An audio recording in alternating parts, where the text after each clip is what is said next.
Le Sénégal a commencé très tôt à digitaliser les formalités du commerce extérieur avec le guichet unique Orbus en 2004 et les efforts de la douane depuis 1990 sur l'informatisation de toute la chaîne de dédouanement.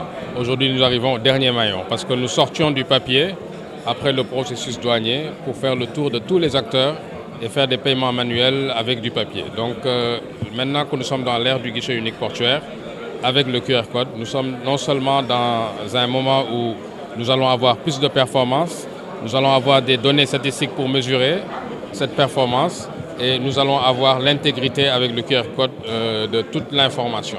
Le papier, qui est un élément assez facile à falsifier ou dupliquer, va disparaître de la chaîne et nous aurons des données électroniques du début à la fin. Et cela va faire du Sénégal l'un des rares pays au monde, je ne dis pas en Afrique, à avoir cette chaîne intégrale depuis en amont le guichet unique formalité jusqu'en aval le guichet unique portuaire. En fait, les nouveautés, c'est simple, hein, parce que depuis la nuit des temps, vous avez constaté qu'on a toujours fait du commerce extérieur, des transactions. Dans la scène logistique, nous avons plusieurs partenaires et plusieurs parties prenantes. Donc quand on parle de logistique, il y a les flux physiques, les flux d'information et les flux financiers.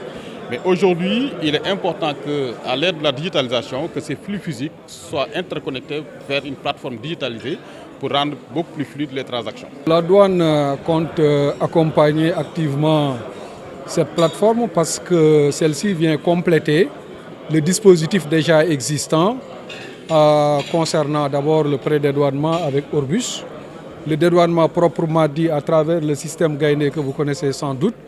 Mais aujourd'hui, avec le guichet unique portuaire, on vient véritablement mettre en place, disons, un peu compléter les chaînons manquants à travers ce projet structurant qui, assurément, va améliorer les procédures de dédouanement, notamment à ce qui concerne l'enlèvement des marchandises importées. Alors, les dispositifs sécuritaires, il est d'abord classique, hein, c'est celui que vous verrez dans une banque ou dans toute organisation. D'une part, c'est d'avoir un système intègre, un système où personne ne peut changer de données ou les modifier sans être tracé. Deuxièmement, c'est tout le dispositif de signature électronique qui est mis en place, qui permet également de confirmer l'identité de tous les acteurs.